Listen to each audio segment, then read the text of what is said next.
नमस्कार साथियों, अदम्य एकेडमी के ऑनलाइन प्लेटफॉर्म पे आप सभी का हार्दिक स्वागत और अभिनंदन है। हम दुर्गों की चर्चा कर रहे हैं और उसमें हमारा जो अगला दुर्ग है वो है गागरोन दुर्ग, है ना। देखो, गागरोन दुर्ग जो स्थित है वो कहां पर है? झालावाड़ के अंदर। कहां पर स्थित है? झालावाड़ के अंदर। इस गागरोन का जो पुराना नाम था वो था गलका नगरी। गागरोन का पुराना नाम क्या था? गलका नगरी।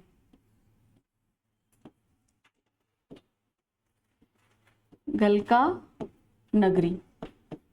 पर इस दुर्ग का आपको पुराना नाम पूछ लिया जाए तो वो है डोडगढ़। आरएस के अंदर सवाल आया, डोडगढ़ का किला है कहां पर स्थित है? डोडगढ़ का किला कहां स्थित है? वहां पे अपनी हवाएं उड़ जाती है। डोडगढ़ तो कभी पढ़ा ही नहीं, तो डोडगढ़ किसको कहा जाता है? गागरोन दुर्ग को। गागरोन दुर्ग को, जो कि कहां पर है? झालावाड़ के अंदर है।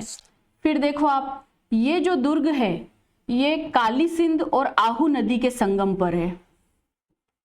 काली सिंध प्लस आहू नदी के संगम पर। तो कौन सी श्रेणी में आएगा? जल दुर्ग की श्रेणी में आएगा। और किस पे स्थित है? तो मुकुंदरा की पहाड़ी पर स्थित दुर्ग है। पहाड़ी पर स्थित है, मुकुंदरा की पहाड़ी पर स्थित है। मुकुंदरा की पहाड़ी पर स्थित दुर्ग है। और पुराना नाम इसका क्या है? डोडगढ़। पुराना नाम इसका क्या है? डोडगढ़। तो बताओ कौन कौन सी श्रेणी में आ गया? एक आ गया जल दुर्ग में, एक किस में आ गया? गिरी दुर्ग में। एक किस में आ गया? गिरी दुर्ग में। ये जो दुर्ग है अलग अलग समय पर अलग अलग शासकों के पास रहा। अब हाँ, गागरोन दुर्ग का पुराना नाम डोडगढ़ है। और अगर ये पूछ लिया जाए कि गागरोन का पुराना नाम क्या है तो फिर वो गलका नगरी है। दुर्ग का पुराना नाम क्या है? डोडगढ़। पर खाली गागरोन आ जाए तो फिर पुराना नाम क्या है? गलका नगरी। डोडगढ़ क्यों पड़ा, कैसे पड़ा, वो मैं बताती हूँ आगे। मुकुंदरा की पहाड़ी पर स्थित दुर्ग है इसलिए गिरी दुर्ग है। काली सिंध और आहू नदी के संगम पर है इसलिए जल दुर्ग है। अच्छा एक बात बताओ, काली सिंध और आहू नदी का संगम क्या कहलाता है? सामेला। क्या कहलाता है? सामेला। काली सिंध और आहू नदी का संगम को क्या बोलते हैं? सामेला। तो आपको ये पूछ लिया जाए कि सामेला संगम पर स्थित दुर्ग है, गागरोन दुर्ग है।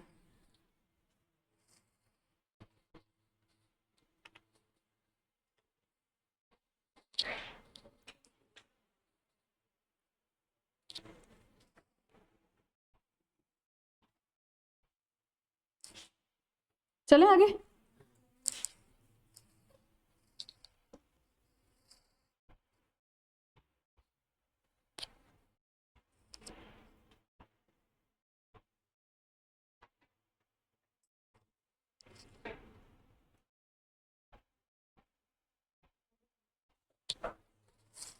देखो, डोडगढ़ कैसे पड़ा इसका नाम। यहां पर सबसे पहले एक शासक हुए हैं, उनका नाम है बीजलदेव डोड। क्या नाम है? बीजलदेव डोड। और डोड जो है वो परमारों की शाखा है। किसकी शाखा है? परमारों की। किसकी शाखा है? परमारों की। परमारों की शाखा डोड वंशियों ने यहाँ पर शासन किया, इसलिए इस दुर्ग का नाम क्या रखा? डोडगढ़। सबसे पहले ये जो दुर्ग है ये किसके पास में था? परमार शासकों के पास में था। कहां पर था? परमार शासकों के पास में था। बाद में इस दुर्ग को इनसे खींचा, इन दोनों के बीच में युद्ध होता है। कौन कौन है? देवन सिंह खींची। क्या नाम है? देवन सिंह खींची। ये जो देवन सिंह खींची है, खींची किसकी शाखा होती है? चौहानों की। किसकी शाखा होती है? चौहानों की। तो बाद में ये दुर्ग परमारों से किसके पास में चला गया? चौहानों के पास में चला गया। बाद में ये दुर्ग किसके पास में चला गया? चौहानों के पास। संस्थापक कौन है? बीजलदेव डोड। डोड शासक जो हैं वो इसके क्या है? संस्थापक है। तो आप लिख सकते हैं संस्थापक कौन है इसके? संस्थापक हैं इसके बीजलदेव डोड। डोड क्या है? तो डोड परमारों की शाखा है। डोड क्या है? परमारों की शाखा। परंतु हमें खींची शासकों का इसके अंदर वर्णन मिलता है। तो खींची शासक कौन हुए? देवन सिंह खींची। देवन सिंह खींची ने दुर्ग जीता, और खींची जो है वो चौहानों की शाखा होती है। देवन सिंह खींची, खींची किसकी शाखा है? चौहानों की।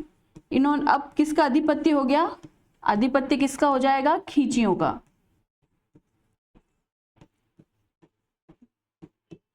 इसलिए इसका नाम सबसे पहले डोड शासकों के पास था, डोड परमारों की शाखा है, इसलिए इसका नाम डोडगढ़ पड़ा। बाद में किसने जीत लिया? खींची चौहानों ने जीत लिया, देवन सिंह खींची ने जीत लिया। अब थोड़ी इसमें इतिहास की बात करते हैं कि इतिहास में क्या क्या हुआ इस दुर्ग के अंदर, फिर दर्शनीय स्थल देखेंगे।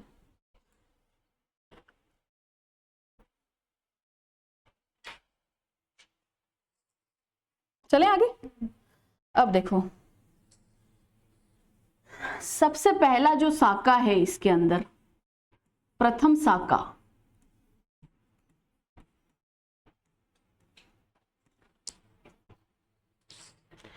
देखो झालावाड़ किससे सीमा बनाता है? एमपी से सीमा बनाता है। किससे सीमा बनाता है? एमपी से, यानी मध्य प्रदेश से सीमा बनाता है। और मध्य प्रदेश का जो ये इलाका है पुराने समय में क्या कहलाता था? मालवा कहलाता था। इस मालवा का एक सेनापति है होशंग शाह। क्या नाम है? होशंग शाह। इस होशंग शाह का नाम ही क्या मिलता है इतिहास में?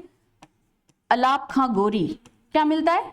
अलाप खां गोरी। इस अलाप खां गोरी को ही होशंग शाह कहा जाता है। अब यहाँ प्रथम साका के समय शासक हैं अचलदास खींची। कौन है? अचलदास खींची। आक्रमण कौन कर रहा है? होशंग शाह। आक्रमण कौन कर रहा है? होशंग शाह। इस अचलदास खींची की पत्नी है, पत्नी का नाम है लाला मेवाड़ी। पत्नी का नाम क्या है? लाला मेवाड़ी। हाँ, कुंभा की बहन है ये लाला मेवाड़ी। और ये जो साका है ये है 1428 ईस्वी के अंदर। कब है? 1428 ईस्वी के अंदर। अब होशंग शाह क्या कर रहा है? आक्रमण कर रहा है। तो केसरिया तो कौन करेंगे? अचलदास खींची। और जोहर कौन करेंगी? लाला मेवाड़ी। इस लाला मेवाड़ी के बारे में बता देती हूँ, ये मोकल की तो पुत्री हैं। किसकी पुत्री हैं? मोकल की पुत्री हैं। और कुंभा की बहन लगेंगी। कुंभा की क्या लगेंगी? बहन लगेंगी। तो बताओ, इनसे उत्पन्न जो पुत्र है वो मेवाड़ का क्या होएगा? द्वैता होगा। तो इनसे जो उत्पन्न पुत्र है उसका नाम है पालन सिंह। क्या नाम है? पालन सिंह। अब यहां पर केसरिया तो कौन कर लेते हैं? अचलदास खींची। और जोहर कौन कर लेती है? लाला मेवाड़ी। और इस पालन सिंह को बचाने के लिए ये मेवाड़ वाले लोग इसको कहां ले आते हैं? अपने साथ में मेवाड़ ले आते हैं। कहां ले आते हैं? मेवाड़ ले आते हैं। और होशंग शाह इसके ऊपर क्या कर लेता है? कब्जा कर लेता है। किसके ऊपर? गागरोन दुर्ग के ऊपर। अब दूसरा जो साका होगा वो होगा पालन सिंह के समय। कब होगा? वो होगा 1444 ईस्वी के अंदर। पर पहले एक बार इसको लिख लेते। तो देखो, प्रथम साका, प्रथम साका कब हुआ है? 1428 ईस्वी। आक्रमणकारी कौन है? होशंग शाह। आक्रमणकारी कौन है? होशंग शाह, जिसको हम अलप खां गोरी कहते हैं। इसका नाम क्या मिलता है एक और? अलप खां गोरी। अलप खां गोरी। उस समय केसरिया करते हैं अचलदास खींची। अचलदास खींची। जोहर करती है लाला मेवाड़ी। जोहर कौन करती है? लाला मेवाड़ी। इस लाला मेवाड़ी के बारे में आप लिख लो थोड़ा सा। ये कुंभा की बहन, कुंभा की बहन और मोकल की पुत्री हैं। मोकल की क्या है? पुत्री। कुंभा की बहन और मोकल की क्या है? पुत्री है।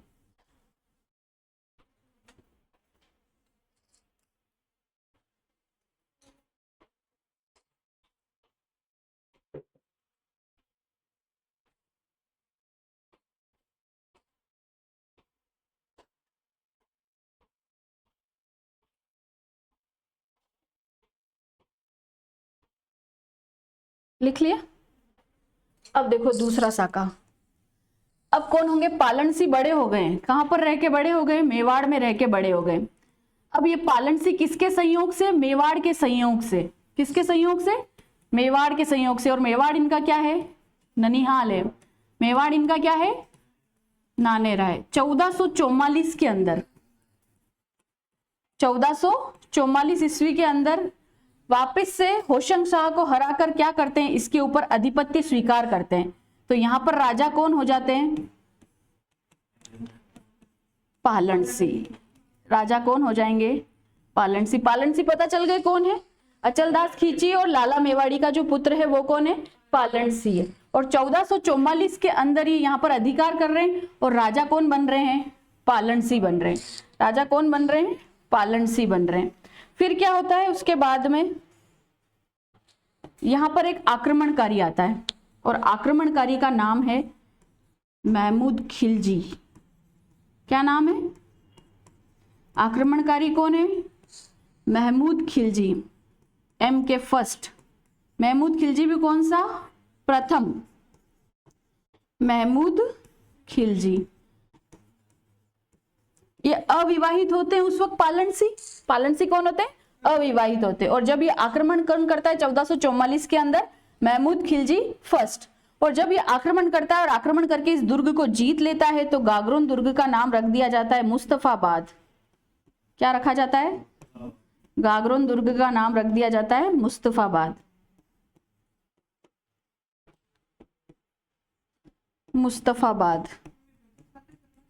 दूसरा, हाँ 1444 में दूसरा। उससे पहले ये पालनसी मेवाड़ के सहयोग से इसके ऊपर अधिकार कर लेते हैं। 1444 के अंदर आक्रमणकारी कौन आ रहा है? महमूद खिलजी फर्स्ट। फिर इस दुर्ग को जीतेगा और गागरोन दुर्ग का नाम क्या रख देगा? मुस्तफाबाद। तो आपको कोई पूछ ले कि गागरोन दुर्ग का नाम मुस्तफाबाद किसके द्वारा रखा गया? अभी तक आपने अलाउद्दीन खिलजी पढ़ा है सब जगह, पर अब कौन आ गया है? महमूद खिलजी। कौन आ गया है? महमूद खिलजी। पालनसी क्या करेंगे? केसरिया कर लेंगे, पर अविवाहित होते इस कारण से जौहर नहीं है।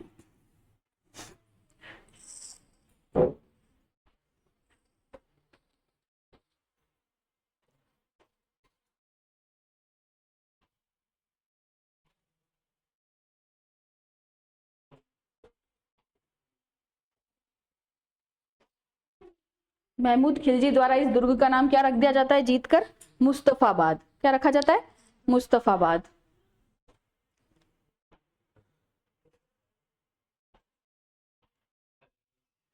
लिख लियो। अब देखो इस दुर्ग के दर्शनीय स्थल क्या क्या है। सबसे पहली जो दरगाह है वो है संत हमीनुद्दीन चिश्ती की दरगाह। संत हमीनुद्दीन चिश्ती की दरगाह।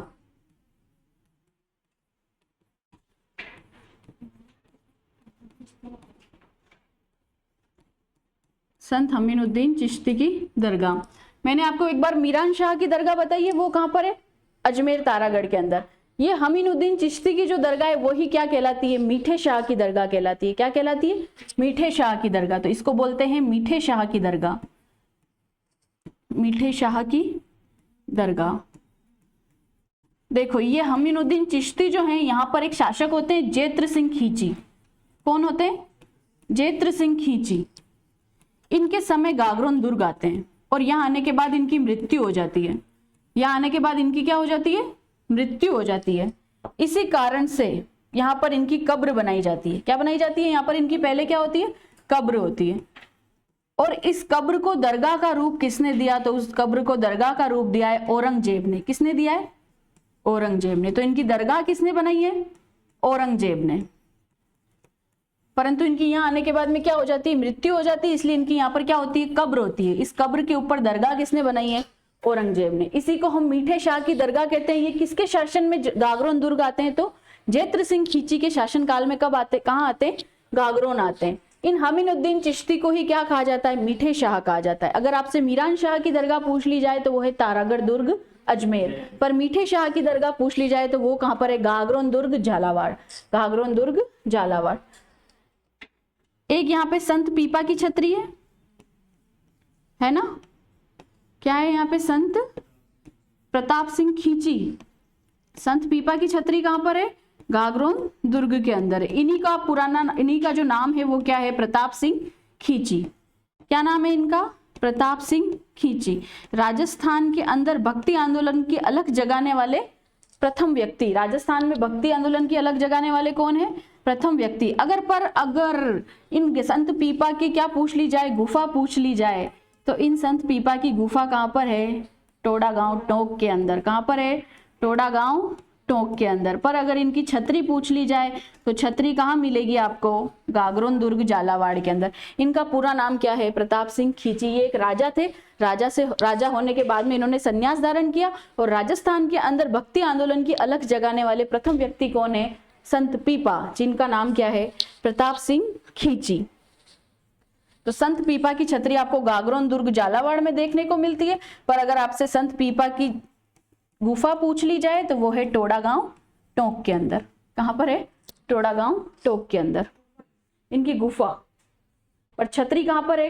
गागरोन दुर्ग झालावाड़ के अंदर। इनका पूरा नाम क्या है? प्रताप सिंह खींची। भक्ति आंदोलन की अलख जगाने वाले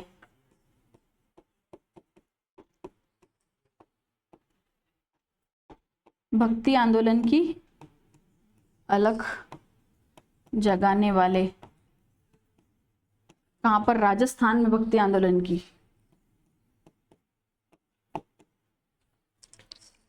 राजस्थान के अंदर भक्ति आंदोलन की अलख जगाने वाले। तो दो चीजें पढ़ी अपन ने अभी तक। एक पढ़ी संत हमीनुद्दीन चिश्ती की दरगाह, जिसको हम मीठे शाह की दरगाह कहते हैं।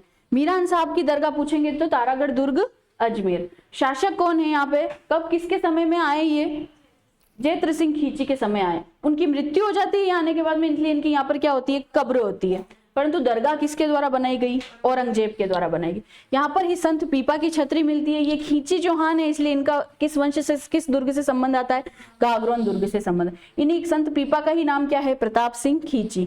इनकी छतरी कहाँ पर है? गागरोन दुर्ग झालावाड़ के अंदर। राजस्थान के अंदर भक्ति आंदोलन की अलग जगाने वाले प्रथम व्यक्ति हैं। परंतु इनकी जो गुफा है वो कहाँ है? टोड़ा गांव टोंक के अंदर। कहाँ पर है?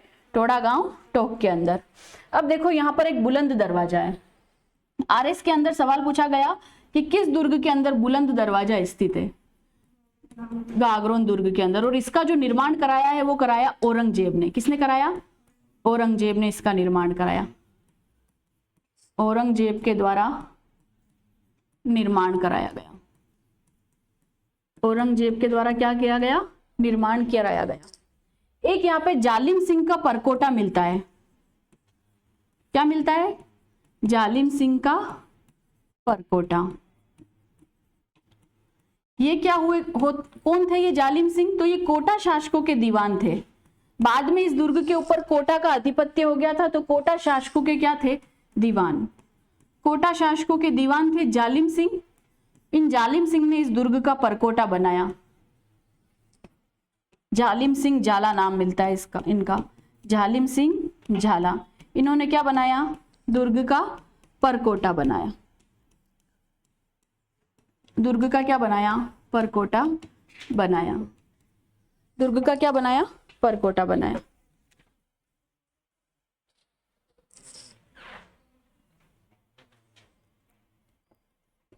अच्छा बताओ, परकोटे को और क्या कहते हैं? कोट कहते हैं परकोटे को। किसने बनाया? जालिम सिंह ने। तो इसका एक और नाम मिलता है जालिम कोट। क्या मिलता है?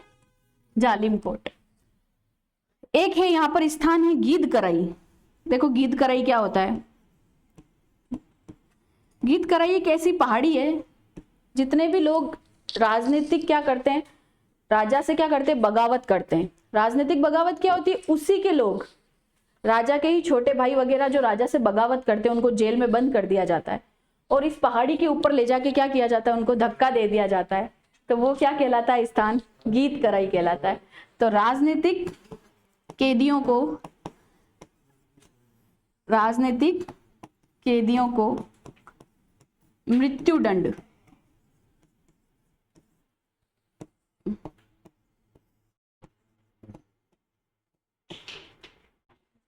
देने के लिए पहाड़ी है ये एक। इस पहाड़ी से राजनीतिक कैदियों को क्या किया जाता था? धक्का दे दिया जाता था। क्या दिया जाता था? धक्का दिया जाता।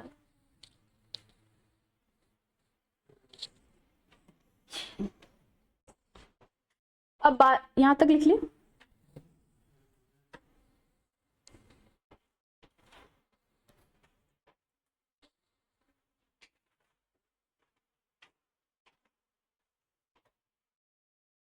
चले आगे। अब एक और यहां पर है अंधेरी बावड़ी। क्या है? अंधेरी बावड़ी। अंधेरी बावड़ी व जौहर कुंड। अंधेरी बावड़ी और क्या है? जौहर कुंड। वो कहां पर है? इसी दुर्ग के अंदर है।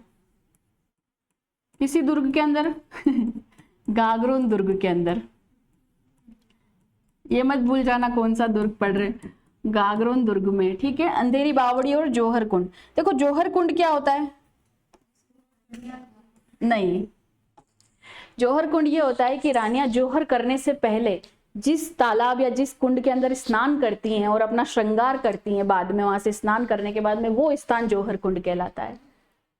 क्या कहलाता है? जौहर कुंड। हमें यही कंफ्यूजन होता है कि जौहर कुंड के अंदर वो अग्नि जला करके क्या कर लेती है? जौहर कर लेती है। पर जौहर कुंड वो स्थान है जहां पानी भरा हुआ होता है, और पानी भरने के बाद में जब रानियां जौहर करती है तो उससे पहले स्नान करती है, अपना पूरा श्रृंगार करती है, उसके बाद में वो अग्नि के अंदर बैठती हैं। तो जौहर कुंड क्या है? पानी भरा हुआ स्थान है जहां पर रानियां क्या करती है? स्नान करती है।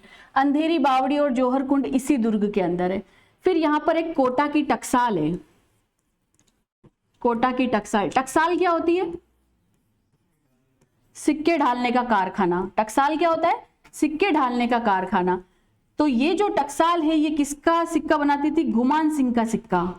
तो इसको सिक्के को क्या कहते हैं? गुमानी सिक्का। कौन सा सिक्का कहते हैं? और ये टकसाल कब बनाई गई? तो गुमान सिंह के काल में। और ये गुमान सिंह कौन है? कोटा के शासक हैं। कौन है? कोटा के शासक हैं। तो गुमानी सिक्का किसके समय में डाला गया? गुमान सिंह के समय में। कहां पर डाला गया? कोटा की टकसाल नाम दिया इसके दुर्ग के अंदर जो स्थित टकसाल है। और इसके अंदर है मधुसूदन मंदिर।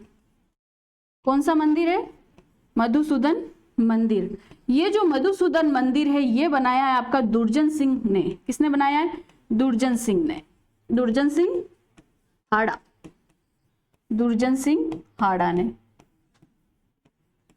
अब इस दुर्ग के अंदर दो प्रमुख रचित ग्रंथ रचित हुए हैं। एक तो है अचलदास खींचीरी वचनी का और एक है वेली किशन रुक्मणीरी वचनी का। ये दो जो ग्रंथ हैं वो इस दुर्ग के अंदर रचित हुए। इस दुर्ग के अंदर कितने दो फेमस ग्रंथ रचित हुए? एक है अचलदास खींचीरी वचनी का और एक है वेली किशन रुक्मणीरी वचनी का। तो उसकी चर्चा भी इसमें कर लेते हैं। तो दर्शनीय स्थल तो ये हो गए। अंधेरी बावड़ी और जौहर कुंड क्या है? गागरोन दुर्ग के अंदर है। कोटा की टकसाल, ये टकसाल पहले से थी पर जब कोटा के शासक आए और गुमानी सिक्का बनाया यहाँ पर और गुमान सिंह के समय बनाया तो इसलिए इसको कोटा की टकसाल नाम दिया गया। मधुसूदन मंदिर जो है वो दुर्जन सिंह हाड़ा ने बनवाया। मधुसूदन मंदिर किसने बनाया? दुर्जन सिंह हाड़ा ने। बुलंद दरवाजा किसने बनवाया यहाँ पर? औरंगजेब ने। बुलंद दरवाजा किसने बनाया? औरंगजेब ने।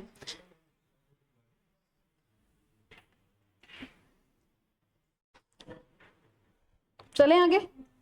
अब देखो इस दुर्ग के अंदर रचित दो प्रमुख ग्रंथ हैं।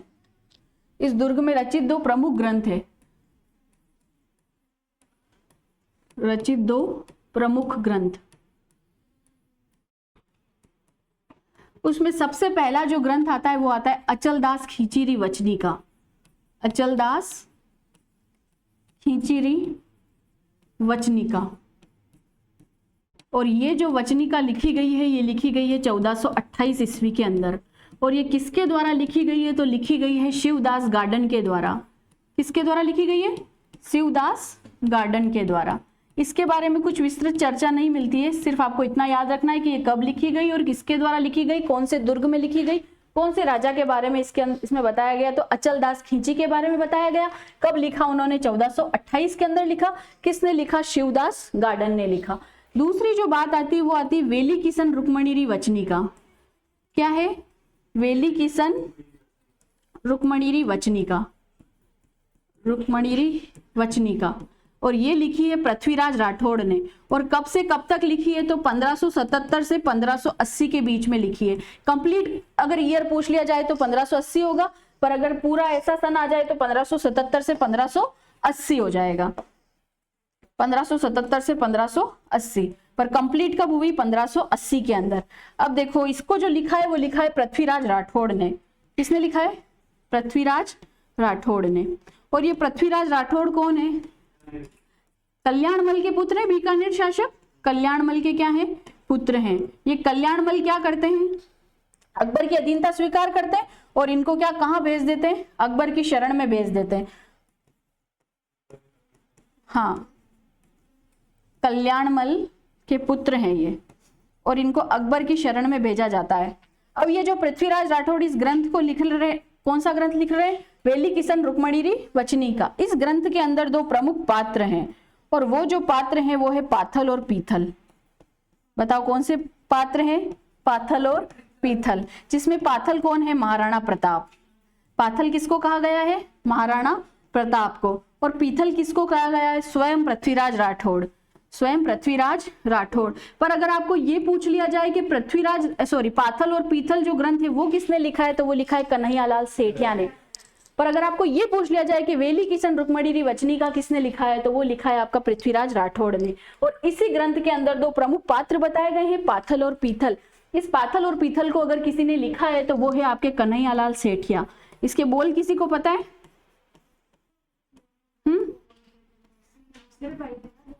हाँ, बताओ कौन है, क्या है इसके बोल, पता है किसी को? पाथल और पीथल हमारे यहाँ की फेमस रचना है, ये आपको याद होनी चाहिए। अगर आप राजस्थान में रहते हैं और आपको राजस्थान का इतिहास पता है तो आपको याद होना चाहिए। तो इसके बोल ऐसे हैं कि अरे गांसरी रोटी ही जद वन बिलावड़ो ले भाग्यो, नानो सो अमरियो चीख पड़ियो, राणा रो सोयो दुख जाग्यो। मैं लड़ियो गणों में सयो गणों, मेवाड़ी आण बचावन ने। मैं पाछ नहीं राखी रण में, बेड़िया रक्त बहावन में। पर आज विलख तो देखूं हूं मैं, जद राजकुंवर ने रोटी ने। मैं भूलू हिंदवानी चोटी ने। इस तरह के जो बोल हैं वो पाथल और पीथल के अंदर है। तो ये जो बोल है वो आपको आज जाके सुनना। पाथल पीथल किसके द्वारा लिखित है, कन्हैयालाल सेठिया के द्वारा। परंतु अगर वेली किशन रुक्मणी वचनी का पूछ ली जाए तो वो क्या है, पृथ्वीराज राठौड़। इस ग्रंथ के अंदर दो प्रमुख पात्र हैं, वो हैं पाथल और पीथल। जिसमें पाथल किसको कहा गया है, महाराणा प्रताप। कैसे याद रख सकते हो, महाराणा प्रताप ने पत्तलों में खाना खाया, तो पाथल से क्या याद रखोगे, महाराणा प्रताप। पीथल कौन है, पी से पीथल, पी से पृथ्वीराज, पी से पीथल, पी से पृथ्वीराज। कब लिखा गया, 1577 से 1580 के बीच में। कब जाके कंप्लीट हुआ, तो 1580 के बीच में। और क्या लिखा गया, अचलदास खींचीरी वचनी का लिखी गई इस दुर्ग के अंदर 1428 के अंदर। जो किसने लिखी है, शिवदास गार्डन ने लिखी। तो गागरोन दुर्ग इसके साथ में कंप्लीट होता है। अब हमारा अगला जो दुर्ग आता है वो आता है सिवाना दुर्ग। देखो फिर मैं एक साथ रिवाइज करा दूंगी, ठीक है।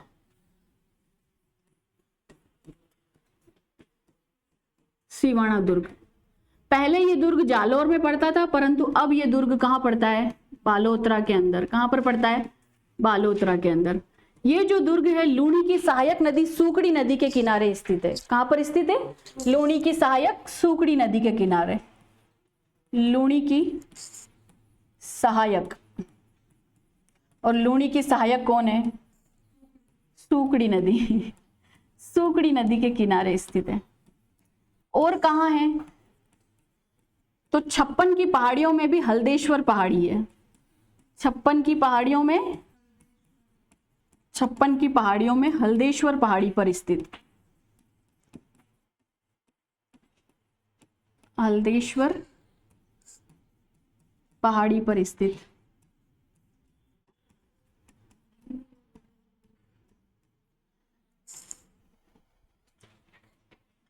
इसका जो पुराना नाम मिलता है वो मिलता है कुंबाना। क्या मिलता है, कुमुट की झाड़ियों की अधिकता के कारण क्या मिलता है, कुंबाना। और इसको क्या कहा जाता है, जालोर दुर्ग की कुंजी। क्या कहा जाता है, जालोर दुर्ग की कुंजी। और क्या कहा जाता है, अनखणा सिवाना, अलखणा सिवाना। और क्या कहा जाता है, मारवाड़ के शासकों की शरण स्थली, मारवाड़ के शासकों की शरण स्थली, मारवाड़ के शासकों की शरण स्थली।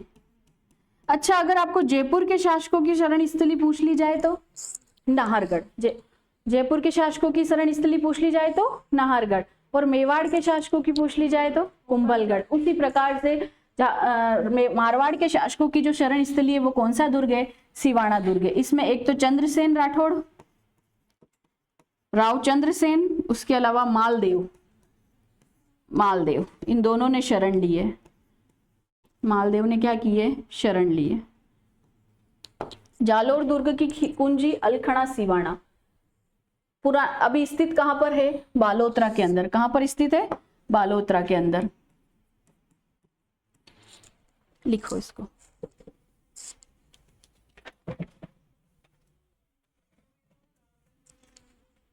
ये मारवाड़ के शासक है दोनों, मालदेव। हाँ, इनको और क्या कहा जाता है मालदेव को? और है बिसल देव नहीं कहा जाता। कितने युद्धों का विजेता कहा जाता है इनको?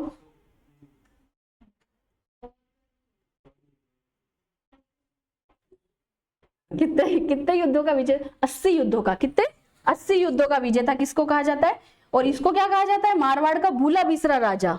इनकी तुलना किससे की जाती है? महाराणा प्रताप से। इनको कहा जाता है मारवाड़ का भूला बिसरा राजा। क्या कहा जाता है? मारवाड़ का भूला बिसरा राजा। हाँ, वहां से यही आए थे। हाँ, चंद्रसेन। और मालदेव राठौड़ किस क्या कहा जाता है? 80 युद्धों का विजेता।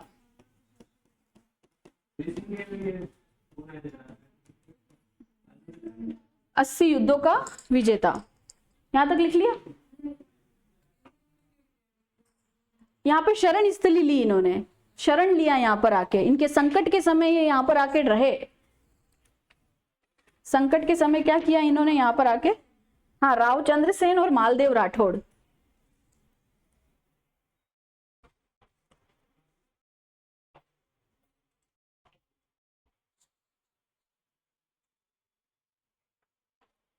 ये कुंबाना नाम क्यों पड़ा यहाँ पर? कुमुट की झाड़ियों की अधिकता के कारण। कुमुट की, ये कुमुट क्या होता है पता है तुमको? तुम सबने वो खाया होगा, पचकुटा। खाया? पचकुटा मारवाड़ की फेमस सब्जी पचकुटा। खेजड़ी की पत्तियां, खेजड़ी के वो, हाँ, केर सांगरी जिसको बोलते हैं, उसके अंदर वो गोल गोल जो छोटे छोटे बीज होते दबे हुए, उनको बोलते हैं कुमुट। क्या बोलते हैं? कुमुट। तो ये कुमुट की झाड़ियों की अधिकता के कारण क्या कहलाया? कुंबाना कहलाया।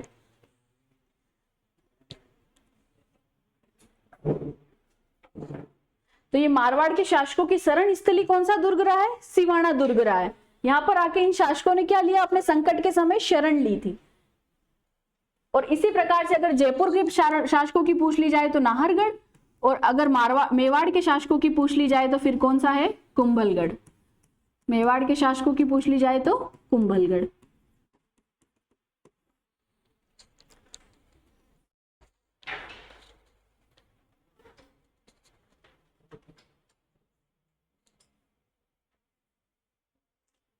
लूणी की सहायक नदी कौन सी है? सूकड़ी नदी के किनारे।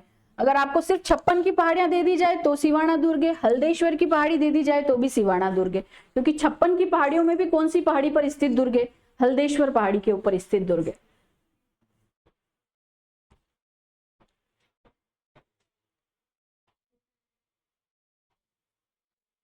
चले आगे। अब देखो इस दुर्ग के जो साके हैं वो क्या है? इस दुर्ग का जो प्रथम साका है,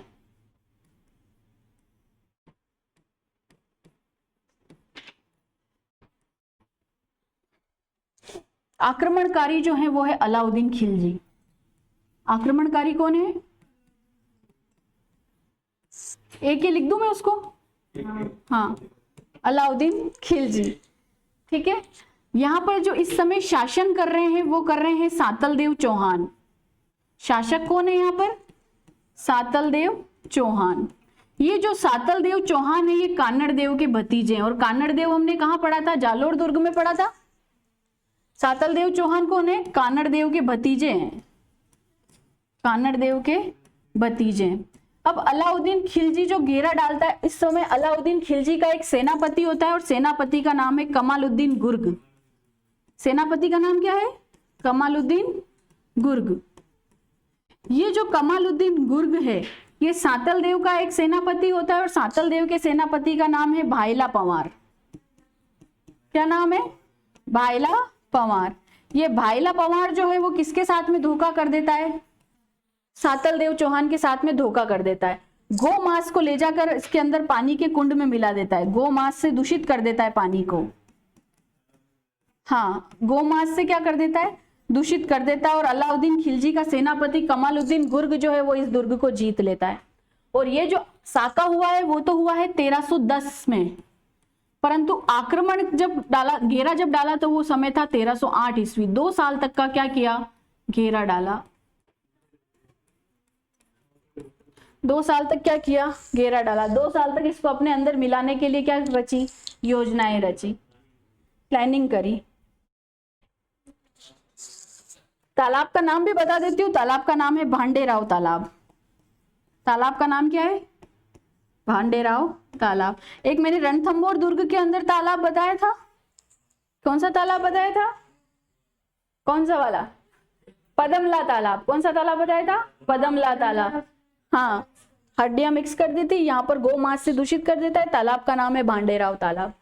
सेनापति कौन है, ये सेनापति किसका है, अलाउद्दीन खिलजी। और ये सेनापति किसका है, सातलदेव चौहान का। किसका है, सातलदेव चौहान का। एक और है,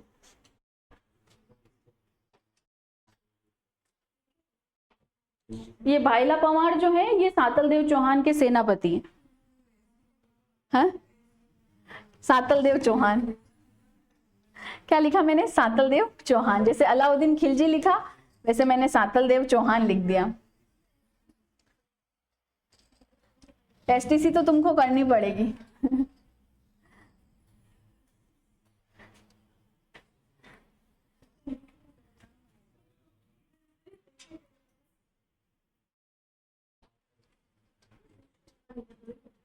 ठीक है, आगे चले।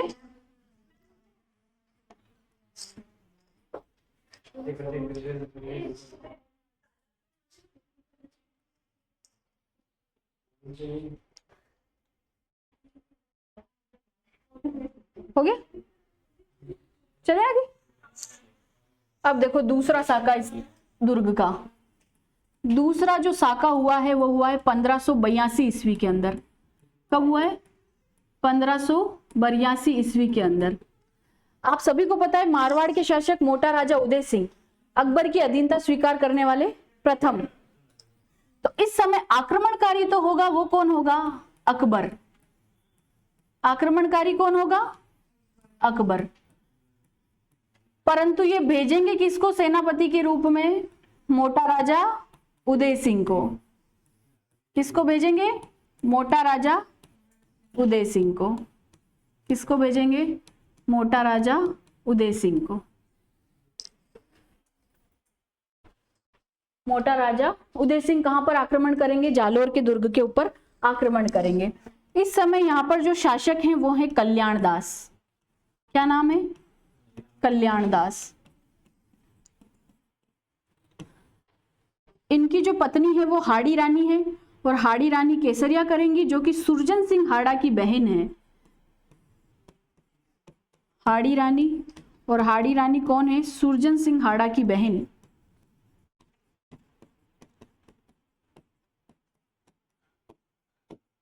हाड़ा की बहन, वो क्या करेंगी, सॉरी केसरिया नहीं, केसरिया तो कल्याण दास करेंगे, जौहर करेंगी। जौहर करेंगे, केसरिया कौन करेंगे, कल्याण दास। और आक्रमण कौन करेंगे, मोटा राजा उदय सिंह। किसने भेजा इनको, तो अकबर ने भेजा। किसने भेजा, अकबर ने भेजा। एक बार पहले रिवाइज कर लेते सारा। हाँ, एक बार लिख लो।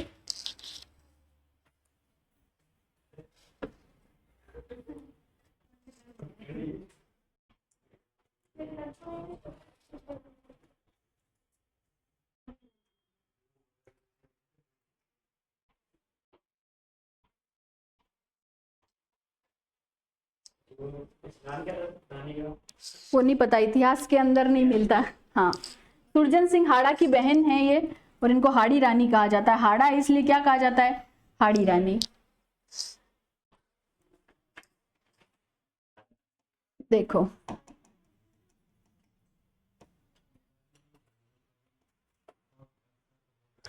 सबसे पहले हमने गागरोन दुर्ग शुरू किया था, गागरोन दुर्ग को और किसी दुर्ग के नाम से जाना जाता है तो वो जाना जाता है डोडगढ़।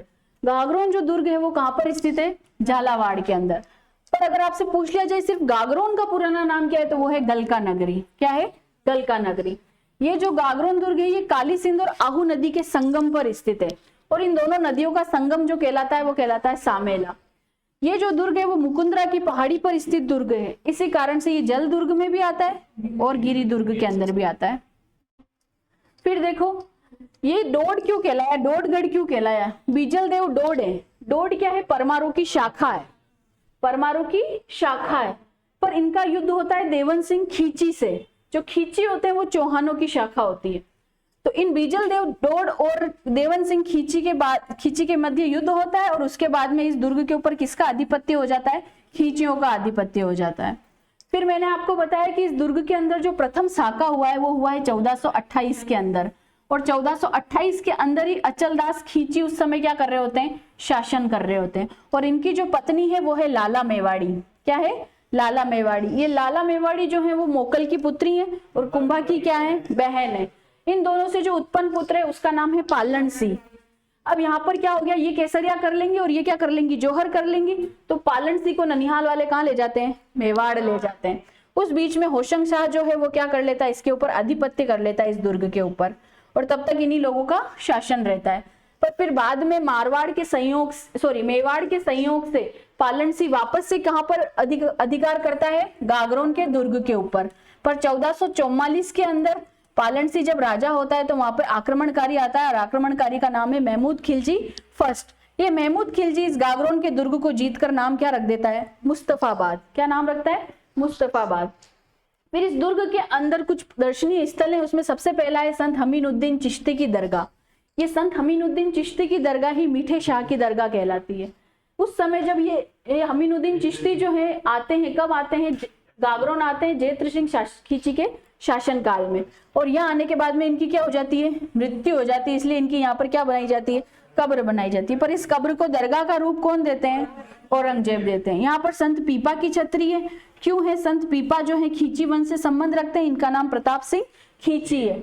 परंतु ये भक्ति आंदोलन की अलख जगाने वाले प्रथम व्यक्ति बन जाते हैं, संन्यास धारण कर लेते हैं। परंतु अगर आपको पूछ लिया जाए कि संत पीपा की गुफा कहाँ पर है तो वो है टोड़ा गांव टोक के अंदर। कहाँ पर है? टोड़ा गांव टोक के अंदर। फिर यहाँ पर एक बुलंद दरवाजा, ये आरएस के अंदर पूछा हुआ सवाल है कि बुलंद दरवाजा किस दुर्ग के अंदर स्थित है? तो बुलंद दरवाजा जो है वो गागरोन दुर्ग के अंदर स्थित है और इसको बनवाया किसने? औरंगजेब ने बनाया। यहाँ पर एक जालिम सिंह का परकोटा है जिसको जालिम कोट कहा जाता है। ये कोटा के शासकों के दीवान हुए हैं जालिम सिंह जाला, उन्होंने इस दुर्ग का परकोटा बनाया। यहाँ पर एक स्थल है गीद कराई। इस गीद कराई से जितने भी राजनीतिक कैदी हैं उनको क्या दिया जाता था? धक्का दिया जाता था या मृत्यु दंड वहां से दिया जाता था। फिर उसके बाद में यहाँ पर एक अंधेरी बावड़ी है और जौहर कुंड है जो कहाँ पर है? गागरोन दुर्ग के अंदर। यहाँ पर एक टकसाल है। टकसाल जो होती है वो सिक्के ढालने का कारखाना होता है, तो इसको नाम दिया कोटा की टकसाल, क्योंकि गुमान सिंह के काल में यहाँ पर गुमान शाही सिक्का ढाला गया। फिर यहाँ पर एक मधुसूदन मंदिर है। ये जो मधुसूदन मंदिर है ये दुर्जन सिंह हाड़ा ने बनवाया। किसने बनाया? दुर्जन सिंह हाड़ा ने बनवाया। फिर इस दुर्ग के अंदर दो प्रमुख रचित ग्रंथ है। सबसे पहला ग्रंथ है अचलदास खींचीरी वचनी का, जो कि 1428 में लिखा गया जब वो साका हो जाता है प्रथम वाला। उसके बाद में शिवदास गार्डन के द्वारा। किसके द्वारा? शिवदास गार्डन के द्वारा। फिर दूसरा जो ग्रंथ है वो वेली किशन रुक्मणी वचनी का 1577 से 80 के बीच में लिखा गया। एक सन पूछ लिया जाए तो 1580। कब बन के कंप्लीट हुआ? 1580 के अंदर। ये जो ग्रंथ लिखा है ये लिखा है पृथ्वीराज राठौड़ ने। और ये पृथ्वीराज राठौड़ कौन है? बीकानेर के शासक कल्याणमल के पुत्र हैं। इस ग्रंथ के इस वचनिका के अंदर एक ग्रंथ है, उस ग्रंथ के अंदर दो प्रमुख पात्र हैं, वो है पाथल और पीथल, जिसमें पाथल जो है वो है महाराणा प्रताप और पीथल जो है वो है पृथ्वीराज राठौड़। ये पाथल और पीथल, अगर आपसे पाथल और पीथल रचना पूछ ली जाए तो वो कौन है? कन्हैयालाल सेठिया। फिर उसके बाद में आपका आता है सिवाना दुर्ग। पहले ये दुर्ग जालोर में आता था, पर अब ये दुर्ग नए जिले बनने के बाद में कहां पर आता है? बालोतरा के अंदर आता है। ये लूणी की सहायक नदी सुकड़ी नदी के किनारे स्थित है। और क्या है? 56 की पहाड़ियों में भी हल्देश्वर पहाड़ी पर स्थित है। इसका पुराना नाम कुंबाना मिलता है। कुंबाना को क्यों मिलता है? क्योंकि कुमुट की झाड़ियों की अधिकता है, इसलिए इसे जालोर दुर्ग की कुंजी कहा जाता है, अनखड़ा सिवाना कहा जाता है, और क्या कहा जाता है? मारवाड़ के शासकों की शरण स्थली कहा जाता है। क्यों कहा जाता है? क्योंकि यहाँ पे एक तो राव चंद्रसेन और मारवाड़ के राजा मालदेव राठौड़ ने क्या ली थी? शरण ली थी। फिर उसके बाद में यहाँ पर प्रथम साका होता है 1308 के अंदर घेरा डाला जाता है अलाउद्दीन खिलजी के सेनापति कमालुद्दीन गुर्ग के द्वारा। परंतु साका कब होगा? 1310 के अंदर। शासन कौन कर रहे हैं? सातल देव चौहान। ये सातल देव चौहान कौन है? कानड़ देव के भतीजे हैं। और ये सेनापति कौन है? कमालुद्दीन गुर्ग। ये किसका सेनापति है? अलाउद्दीन खिलजी का। पर सातल देव के सेनापति कौन है? भाईला पवार। ये क्या कर देते हैं? धोखा कर देते हैं, गो मांस से क्या कर देते हैं? तालाब को दूषित कर देते हैं। तालाब का नाम है भांडेराव तालाब। तालाब का नाम क्या है? भांडेराव तालाब।